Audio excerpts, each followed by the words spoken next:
Queridos, eu, como disse pela manhã, agradeço a igreja. Nós tivemos essa semana lá em Marília, tivemos um congresso que chama-se Imersão na Visão do MDA, que é a visão que nós implantamos aqui na igreja. Eu viajei na segunda-feira, foi eu, o pastor Marcelo, que é o meu discipulador, e o pastor Valdomiro, lá de Campinas, que é o discípulo do pastor Marcelo também. Então nós somos nós três, viajamos na segunda-feira, eu saí daqui por volta das 3h30 da tarde, e nós fomos chegar em Marília às 10 horas da noite. Ficamos num hotel perto da igreja onde aconteceu o congresso. Hoje pela manhã alguém chegou e falou: e aí pastor, como que foi o passeio? Foi tudo bem? Amados, eu não fui lá para passear, né? Foi um congresso, a gente ficou todo o tempo voltado mesmo para tudo que tinha para ministrar lá. Nós nem chegamos a conhecer a cidade de Marília, conhecemos o espaço onde nós estávamos, porque o objetivo era aprender, absorver tudo aquilo que tinha lá. Então, lá é bem parecido com o encontro com Deus. Se você já foi no encontro com Deus, você sabe que você tem pouco tempo para algumas coisas. Então, era palestra de manhã, tinha um intervalinho de 10 minutos, de cada palestra, era 2 ou 3 palestras, dependendo do dia, 10 minutos, tomava um cafezinho, voltava, liberava para o almoço, tinha a tarde, depois liberava, voltava para a noite, e assim foi todos os dias, menos na sexta, que acabou às 12h30, porque a maioria dos pastores, pessoas que estavam lá, era mais de 1000 pastores e líderes, não é? Tinha gente de outro país, tinha gente de outros estados, mas nós tivemos lá um momento muito precioso.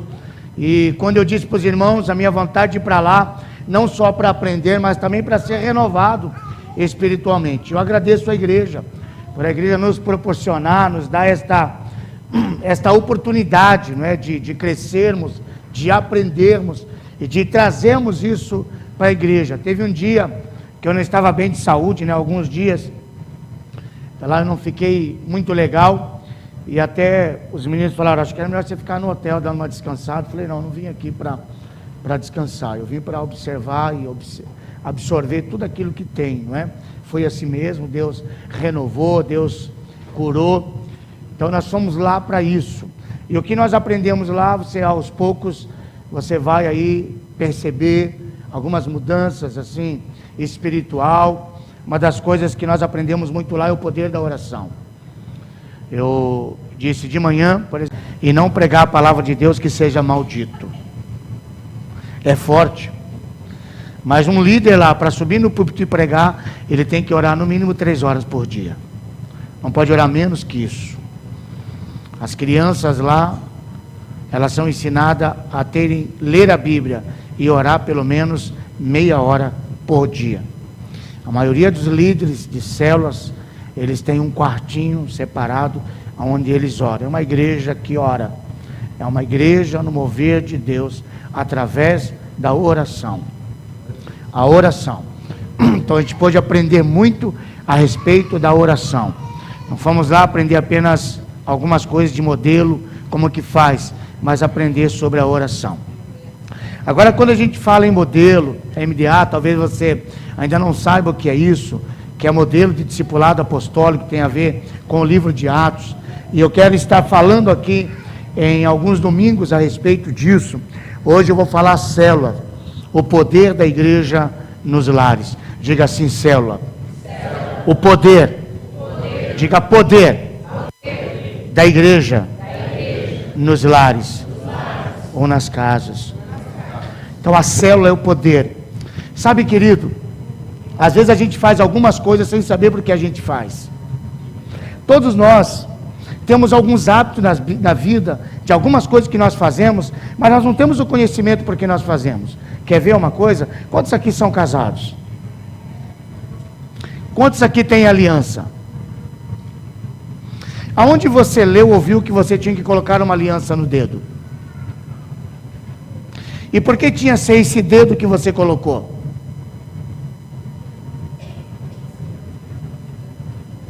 Você fez uma pesquisa antes, quando você foi casar? Ou você simplesmente aprendeu que é assim que você faz, você viu fazendo, e você também fez?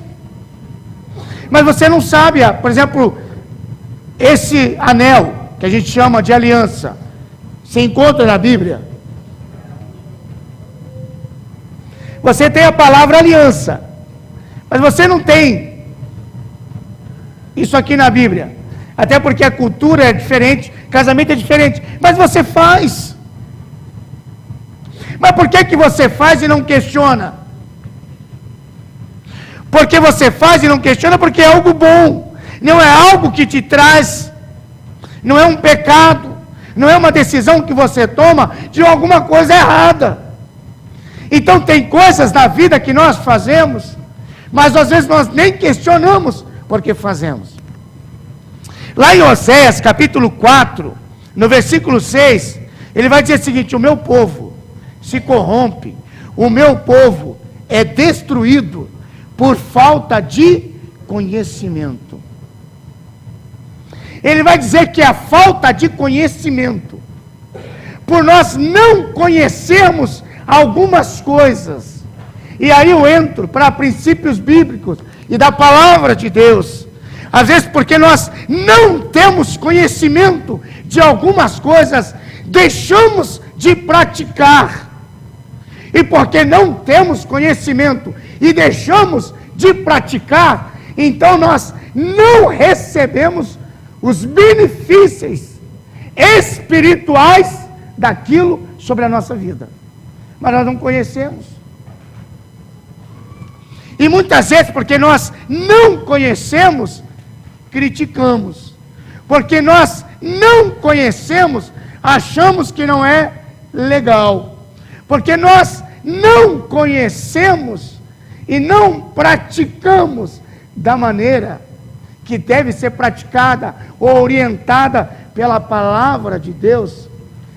Então deixamos de receber alguns benefícios, está certo? Benefícios? Benefícios. Desculpa o pastor, tá bom?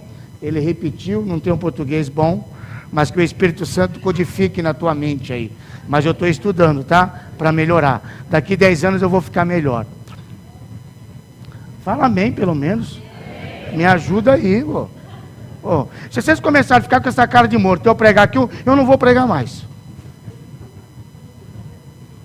Começar a pregar aqui, eu quero uma igreja viva. Quero igreja animada, irmã Jô. Glória a Deus e aleluia.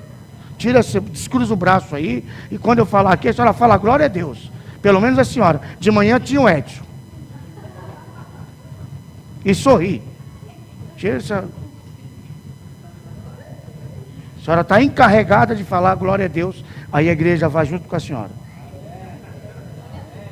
Fala glória a Deus.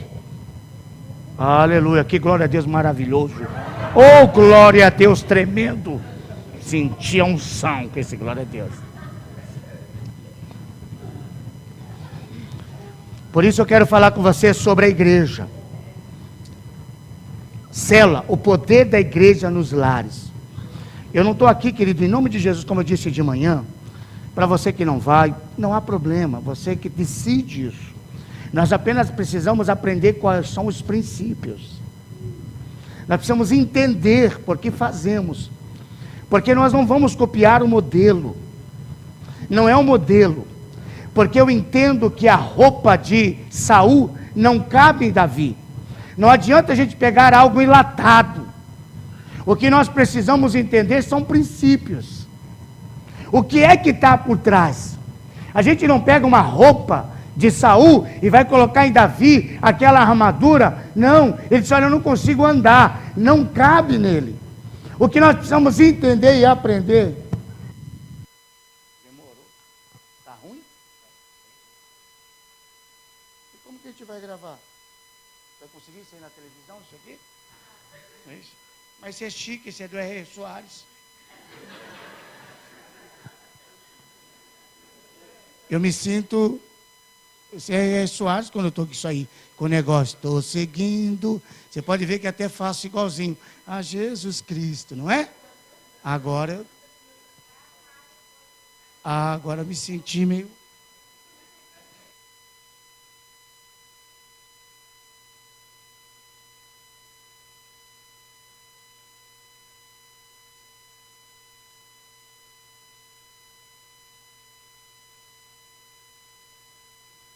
Modelo. Porque hoje eu estou curando a minha cabeça, a minha memória. Ó, só estou com a Bíblia, eu não trouxe nenhuma anotação. Eu falei, Espírito Santo, vai curar a minha memória, Espírito Santo. Vai curar a minha memória. Tirei, ó, papel aqui para mim, a minha segurança, minha estabilidade. Hoje pela manhã eu disse, Espírito Santo, a minha segurança e a minha estabilidade é a tua palavra. Tu vai me dirigir. Não estou perdido não, eu sei o que eu estou fazendo. Então, por isso que eu acho que o modelo, querido, ele tem que ter um princípio por trás. Então nós estamos pegando o princípio. E nesta noite você vai entender um princípio. Você vai ser visitado pelo poder do Espírito Santo por um princípio. Você vai entender isso. E eu quero ler 2 textos aqui com você. Ô glória! Abra a tua Bíblia lá em Atos, capítulo 2. E eu estou animado.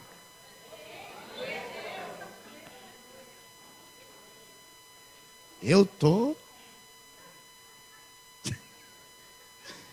Atos capítulo 8, não é Atos 2 não. Eu olhei para a irmã Jô, me perdi. Atos 8, abra a tua Bíblia aí. Glória a Deus. Atos capítulo 8, vamos ler alguns versículos aqui rapidinho. Abra a tua Bíblia, se você não trouxe, não há problema. Tem ali para você, ó. Naquele dia levantou-se grande perseguição contra a igreja. Queridos, entenda o texto. Naquele dia se levantou o quê? Contra quem? Diga perseguição. Foi contra a igreja. Ó, que estava em Jerusalém.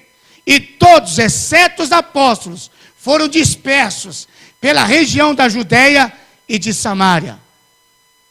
Os homens piedosos foram enterrar Estevão. O que aconteceu? Atos capítulo 7, Estevão acabou de ser morto, apedrejado, o primeiro mártir da igreja, morreu por causa do evangelho. E fizeram sobre ele grande pranto. Presta atenção agora, escute. E Saulo assolava a igreja. Quem tem outra versão? Devastava.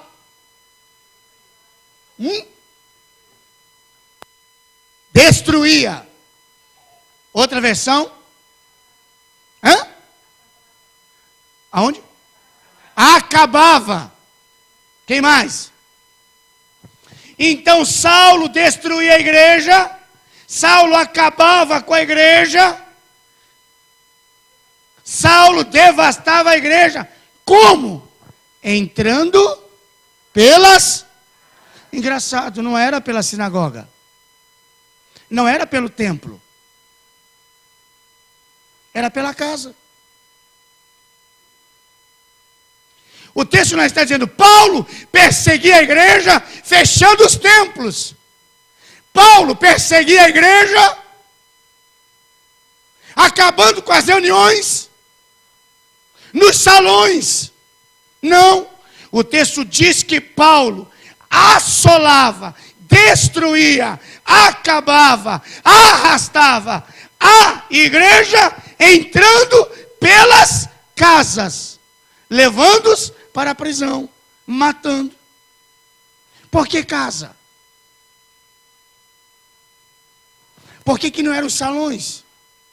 Por que não eram as sinagogas? Por que não eram os templos? Vou te responder, mas antes, você vai abrir a tua Bíblia agora, lá em 2 Reis, capítulo 2. Está vendo? Meu mídia é ótimo, ó. Se fosse lá, o pastor estava assim, está aí. Eu coloquei o slide aí. Não, pode procurar que está aí. O pessoal já colocou lá, ó. 2 Reis, capítulo 2, versículo 18. A partir do 18. Então voltaram para ele quem? Eliseu. Pois ficaram em Jericó, diga Jericó. Eu vou te explicar por quê. E disse-lhe, eu não vos disse que não fosseis? E os homens da cidade disseram a Eliseu, eis que é boa a situação desta cidade. Como meu senhor vê, porém as águas são, e a terra é, a cidade é boa, é bem localizada. Mas tem um problema. As suas águas são más, são podres. E ela não produz nada. E ele disse: trazei-me um prato novo. Diga, prato novo. Ponde nele sal. Depois nós vamos entender isso aí. E lhe trouxeram. Então ele saiu ao manancial das águas e deitou sal nele. E disse: assim diz o Senhor, sararei a estas águas, e não haverá mais nela morte, nem esterilidade. Amém? Vamos entender o primeiro texto, e vamos fazer uma junção entre o texto de Atos com esse texto. O que é que eles têm a ver? Queridão, Atos capítulo 1, há uma promessa. Jesus sobe para o céu, e ele diz: olha, fiquem em Jerusalém, porque vai vir uma promessa, e a promessa vai ser cumprida. Vai descer sobre vocês o Espírito Santo, e depois que o Espírito Santo descer sobre vocês, vocês serão cheios dele, e depois que vocês se encherem deles, vocês então vão fazer a minha obra, vão ser as minhas testemunhas, vão testemunhar do meu nome. Atos capítulo 2, estavam todos reunidos, e de repente veio do céu um som como de vento, e eles então começaram a falar numa língua como de fogo, foram cheios, veio dinamite e explodiu sobre eles, e eles foram cheios do Espírito Santo. Aí instituiu a igreja. Mais de 3.000 pessoas entregaram a vida para Jesus, depois se juntou mais de 5.000, e assim foi crescendo. Agora, Atos capítulo 2, lá do versículo 32 ou 37 em diante, até o 47, nós vamos perceber como é que esta igreja começa a agir agora. Como é que ela começa a ser instituída. Então ela tem dois fundamentos, dois princípios. O primeiro deles diz que eles todos os dias se reuniam no templo. E nem era no templo, na verdade era no pátio do templo. Só um recadinho, desculpa. Líder de célula. Quantos líderes de célula nós temos aqui? Você precisa anotar que a célula dessa semana é livre. Você vai fazer conforme a minha mensagem, mas você que vai fazer. Depois você vai entender no final. Você não vai receber o materialzinho com tudo pronto, não. Tá bom? Então você precisa anotar aí. Desculpa não ter falado para você antes aí, tá? Anota aí. Porque essa semana na célula vai acontecer milagre. Vai ser célula de milagre. Glória a Deus. Aleluia. Eles recebem o Espírito Santo, eles começam então a se reunir, mas diz o texto que eles se reuniam todos os dias no templo, mas eles se reuniam de casa em casa. A base da igreja, o fundamento da igreja foi se reunir nas casas. É por isso que quando Pedro sai da prisão, ele vai para uma casa onde a igreja está orando. E a menina Ruth, quando Pedro bate na porta, ela não abre a porta porque ela tem medo. Sabe por que ela tem medo? Porque Pedro pode estar sendo perseguido. Pode ser uma emboscada. Os soldados podem estar com Pedro para eles entrar dentro de casa e fazer o que Paulo fazia. Então a igreja, ela tem a sua base, o seu nascimento, a sua estrutura nas casas. É por isso que diz que Paulo assolava, matava, indo de casa em casa. Ei, o tempo mudou, as estratégias de Deus e a estratégia do diabo não mudou. O tempo mudaram, mas as estratégias não mudaram. Sabe por quê, querido? Porque o diabo veio roubar, matar e destruir. E por onde que ele está entrando? Nas casas. Nas famílias. Quantas famílias que nós temos hoje destruídas? Diga para mim. Queridos, um pastor compartilhou um testemunho lá que me assustou. Há pouco tempo agora. Uma criança, adolescente, entrou na internet e pesquisou: como eu posso fazer para me matar enforcado? E ela pegou toda a explicação que tinha na internet. Ela disse: mãe, dá para a senhora comprar para mim metros de corda, porque eu vou fazer um trabalho na escola. A mãe foi lá e comprou. Quando a mãe chegou, ela estava enforcada no quarto.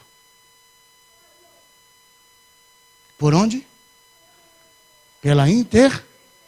Está dentro de... Você sabe o que teu filho vê na internet? Você acompanha isso no teu filho? Você larga o celular na mão da tua filha ou do teu filho e eles podem fazer o que eles quiserem sem você ver o que está fazendo?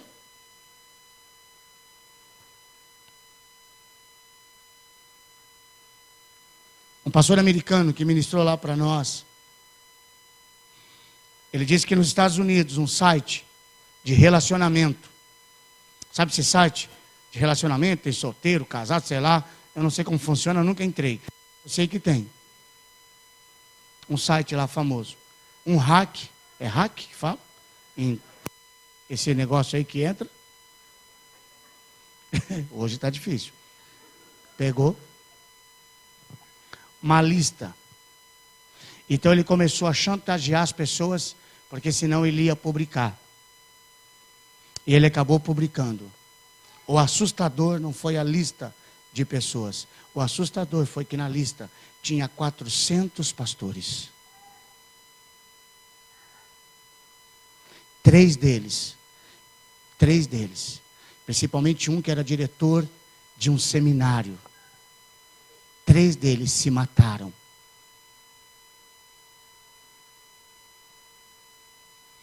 A morte está entrando dentro de casa. É dentro de casa que está sendo assolado. Não é mais Saulo, é o diabo. Está entrando dentro de casa. Os números de separações, os números de discórdia, o número de internet, um monte de coisa está acontecendo dentro da nossa casa. O diabo não está de brincadeira. Ele mata, ele rouba e ele destrói. E começa dentro de casa. Aonde é a célula da família. Aonde é a base da sociedade.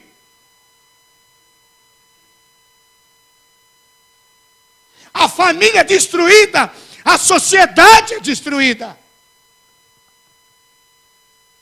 É por isso que o grande princípio da palavra de Deus foi trazer a igreja para dentro de casa. Porque quando o diabo vem com a morte, Jesus vem com a vida.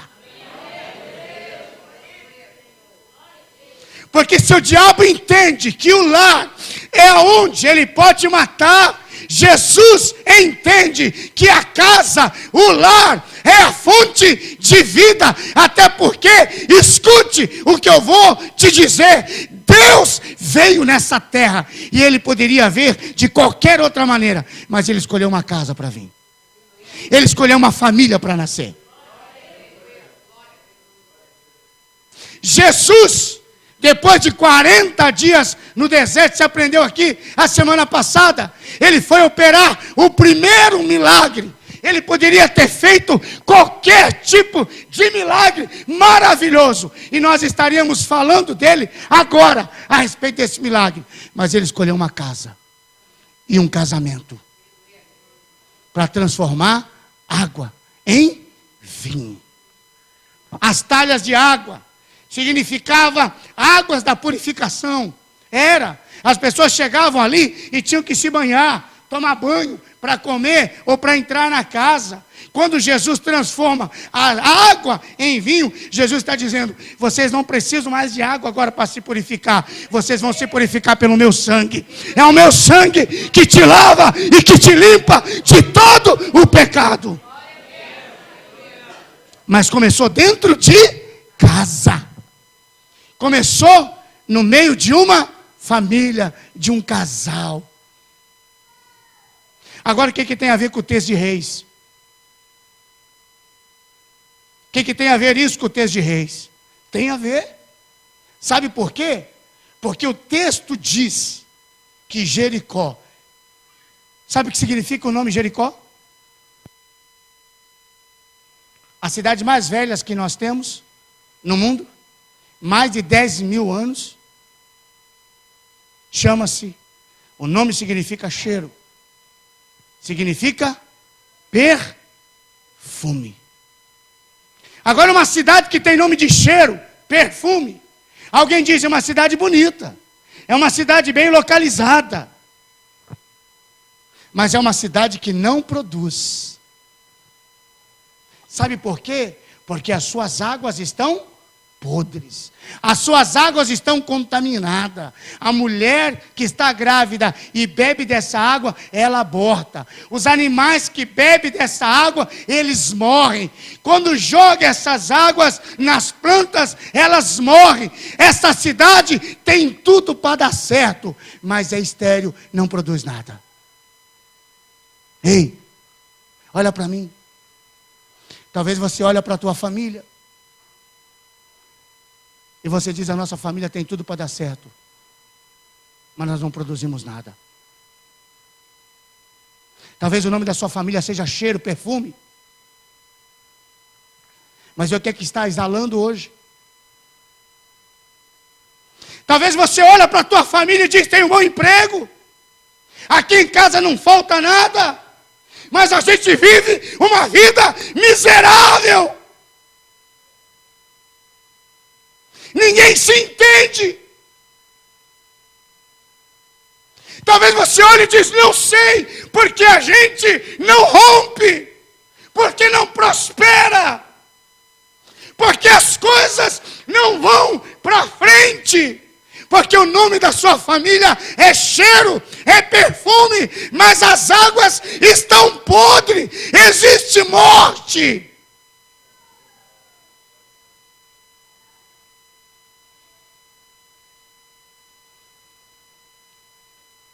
Ei, eles falam para Eliseu: Eliseu, a cidade é boa, é bonita, tem nome de cheiro, mas as suas águas são podres. Sabe o que Eliseu diz? Tragam para mim uma tigela nova. Diga: tigela nova.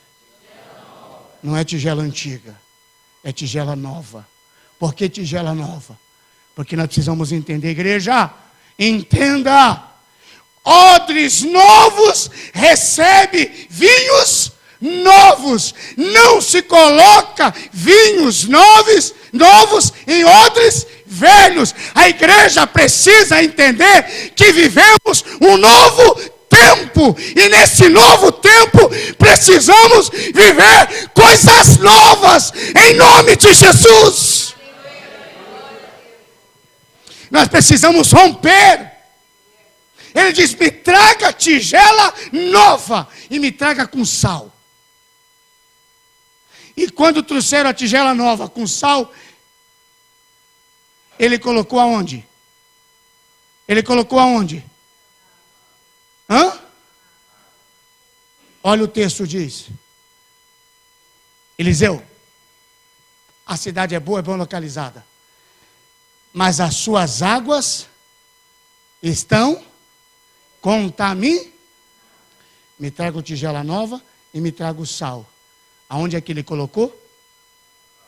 No manancial. O manancial é a fonte, é aonde começa, é aonde a água está nascendo, é no manancial, é aqui, ó.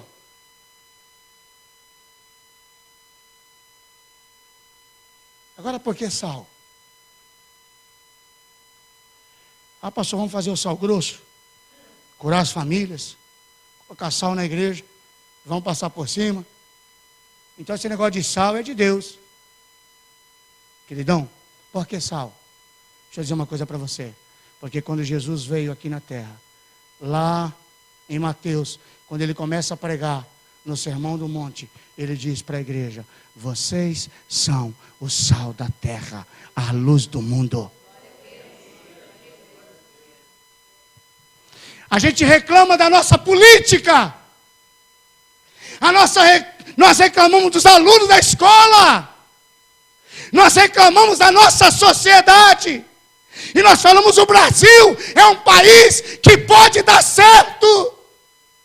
Mas nós reclamamos e dizemos que vivemos no meio de um político corrupto, de um país corrupto, de um país que não se tem amor. Mas deixa eu dizer uma coisa para você: não tem a ver lá com Brasília, na escola, em lugar nenhum. Tem a ver com a fonte, e a fonte é a sua casa.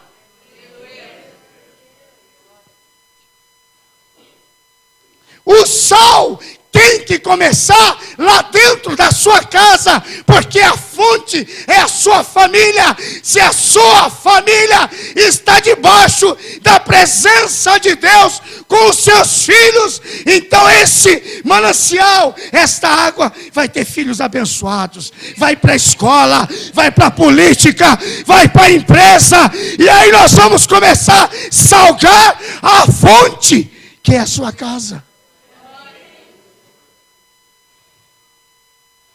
Está aqui a Val, que me permite a ilustração. Ela sabe o que eu estou falando. Mas um dia eu fui fazer um velório de um menino que morreu com 32 tiros.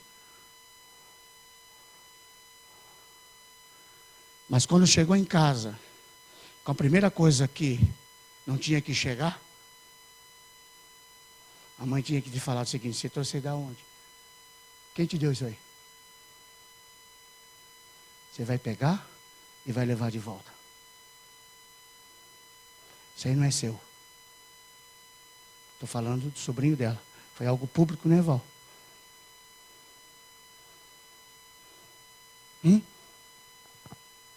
Daniel chegou um dia com um negocinho da escola. Ele falou: Daniel, você é de quem? Ah, meu amiguinho que tem. Você vai levar e vai devolver para ele. A mãe dele talvez nem saiba. Mas às vezes nossos filhos chegam em casa, ou trazemos coisas para casa, e nós não sabemos o fundamento. Está aqui. Hoje traz um objeto pequeno, amanhã um objeto maior, amanhã traz um carro, amanhã traz uma moto, amanhã traz não sei o quê. É a fonte. A sua casa é a fonte. A igreja está na sua casa. A igreja é a sua casa. São os seus filhos, que talvez você nem ora com eles, nem ministra a palavra para eles. Mas aí você vai dizer: meu lar é para ser cheiroso, mas os meus rebentos não produzem, são estéreis. Um está para cá, outro está para lá. Sei o que está acontecendo, sabe por quê? Porque faltou sal aqui no manancial. Faltou sal.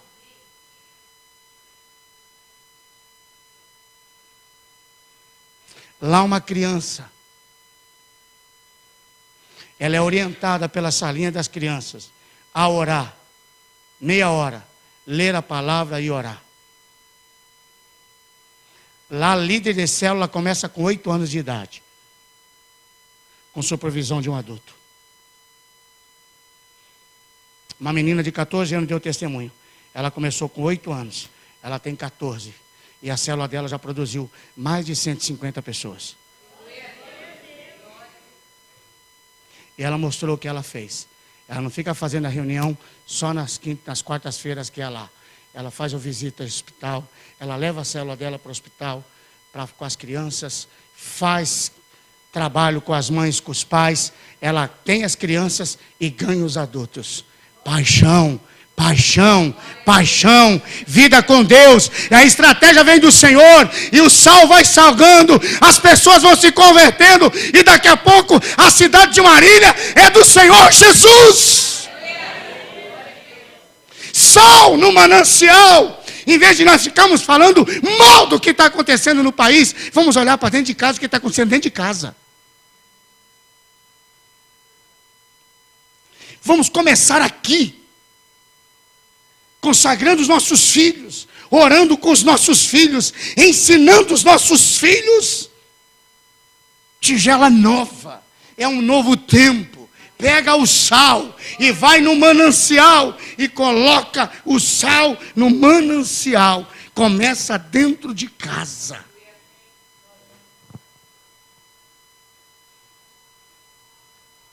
O poder de Deus. Por isso que célula é o poder de Deus nos lares. Eu falei hoje pela manhã sobre o seu Nora, aqui na rua da igreja. Quando a gente abriu a célula na casa dele, e a Aline veio, pastor, nós vamos abrir uma célula. Você conhece essa história? Me permita ser repetitivo.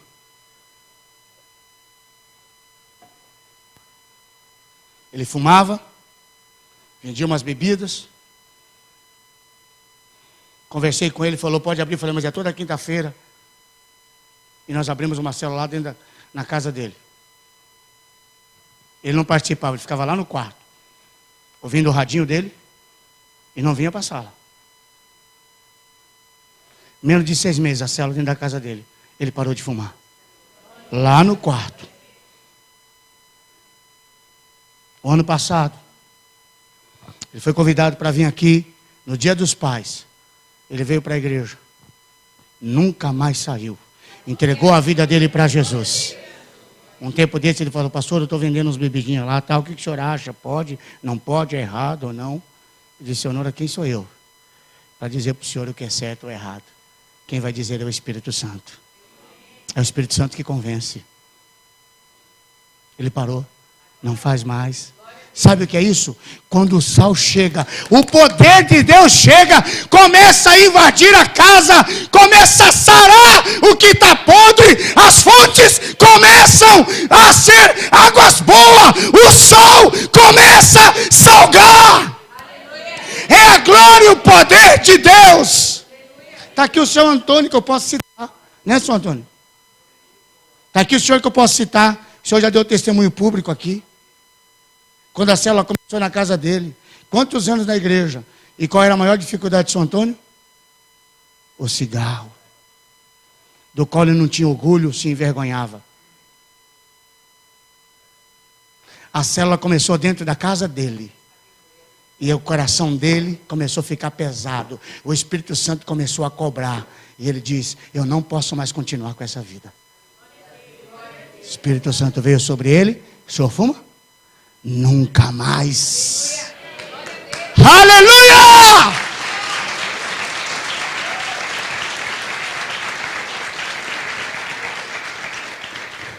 Nós precisamos entender um princípio, querido. Deixa eu dizer um princípio para você, não se ofenda. Deixa eu dizer uma coisa para você, a verdade é que nós centralizamos. Eu usei uma palavra de manhã que nós precisamos de descentralizar. Oh, aleluia! Ensaiei à tarde. Não sei se eu consigo repetir, mas de manhã não consegui falar. Mas a gente centraliza algo que nós precisamos descentralizar. Descentralizar.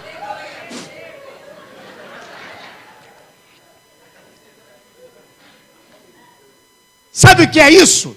A gente centraliza na igreja. A gente centraliza aqui, ó. Tudo que Deus tem que fazer tem que acontecer aqui na igreja. E a gente diz que Deus tem que fazer ainda, ó, eu estou correndo, porque o relógio lá não para.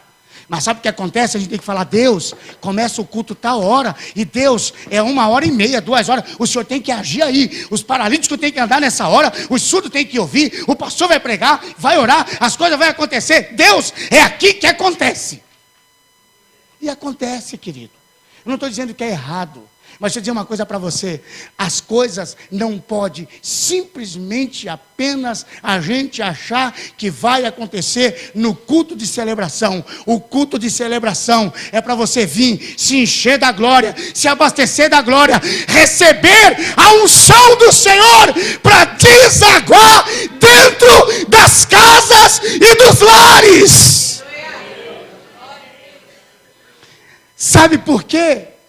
Porque durante muito tempo, a presença de Deus era centralizada no templo. Lá no templo ficava a Arca da Aliança. Eu quero falar com Deus, tem que ir no templo.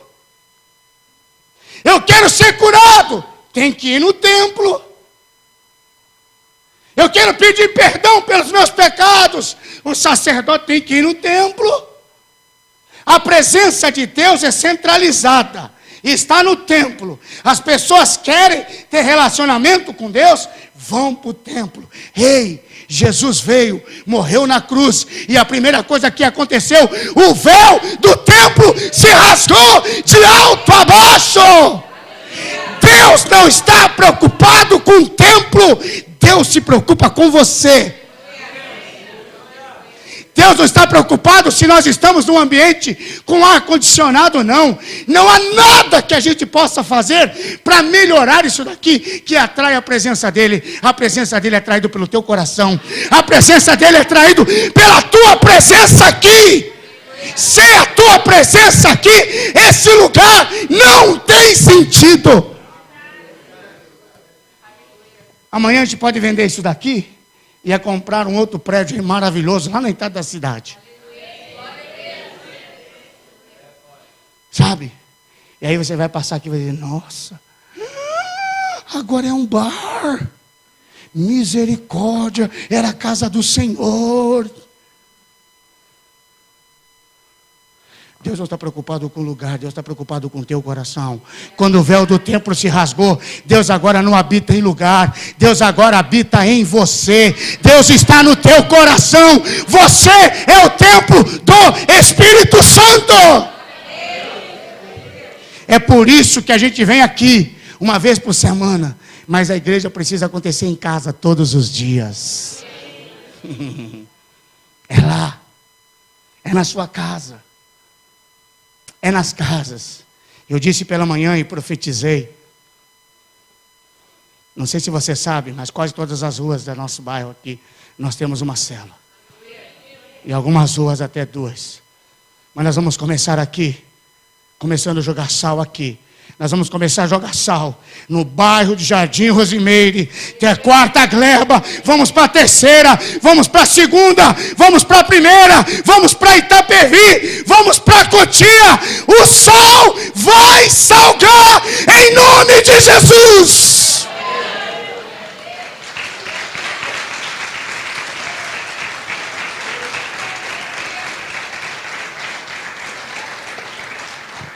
Começa na sua casa. Diz uma coisa para mim. Você que conhece a palavra de Deus. Fala para mim. Quantas vezes você viu Jesus operando milagre em grande reunião como sinagoga e templos?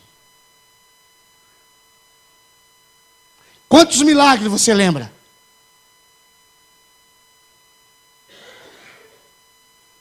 Tem alguns que dá para contar no dedo. Mas agora refresca a tua memória. Quantos milagres Jesus fez nas ruas? E quantos milagres Jesus fez nas casas?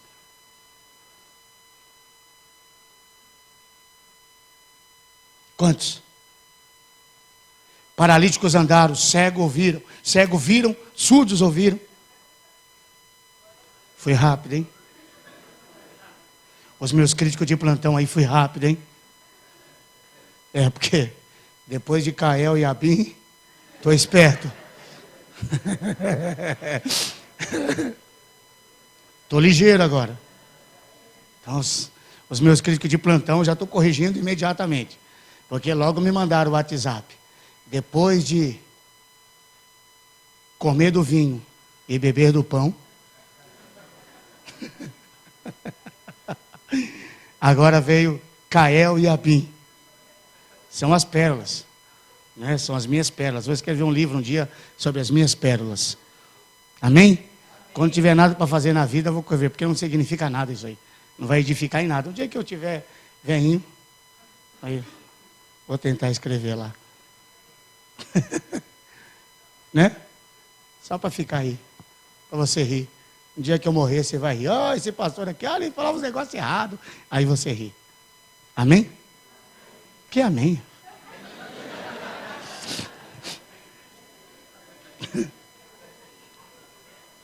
Ei, deixa eu dizer uma coisa para você. Foi na casa que Jesus transformou água em vinho. Foi na casa que o paralítico desceu pelo telhado. Foi na casa que a sogra de Pedro levantou. Foi na casa que Marta e Maria se prostraram diante do Senhor. Foi na casa. É na casa. O milagre, a fonte, começa pela casa, começa pela sua família. É a sua família abençoada que vai ganhar os teus vizinhos. É a sua família abençoada que vai ganhar a tua rua. É a tua família abençoada. Em cada lugar dessa cidade que a gente abrir a nossa casa. E as nossas casas, com as nossas células, vão ser fonte de milagre.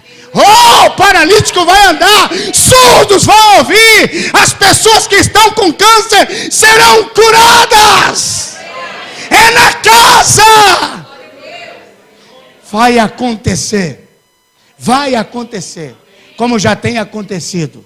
Muitas pessoas aqui já foram abençoadas. Eu creio no mover de Deus aqui. Eu creio no mover de Deus. Eu creio que Deus age aqui na igreja. Eu creio que há cura aqui de Deus na igreja. Mas eu creio que haverá curas, milagres, sinais e maravilhas através das nossas células. Porque a célula é o poder da casa, é o poder da igreja nas casas.